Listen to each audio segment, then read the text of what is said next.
There is a lot of speculation over a New York attorney now representing the family. KCTV5's Amy Anderson spoke with a Metro attorney to get his take on it, and she joins us now live outside the home where the Irwin family has been staying. Amy?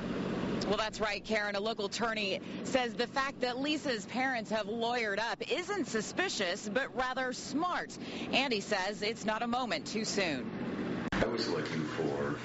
Pat Peters is one of Kansas City's top defense attorneys. Just over the past few years, he's handled his fair share of high-profile cases, and he's got some definite opinions on the handling to this point of the baby Lisa case. The goal is to get Lisa back, to find out what happened to Lisa, and already what we've seen with the national media coming in is it's a zoo.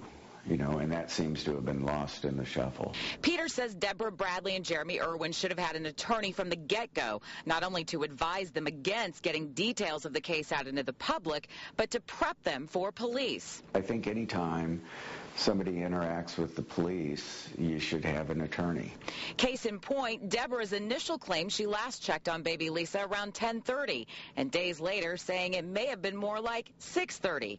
The critical nature of timelines, says Peters, would have been explained to the couple if they'd had an attorney. And what of Joe Tacopina, the big-time attorney from New York who's now representing both Deborah and Jeremy? From what I was able to research, we're talking about a good attorney. So I'm happy that they have a good attorney on the case. It is odd having somebody from New York come in to deal with our local people, but there's a whole lot that became odd about this local case as soon as it was picked up by the national media.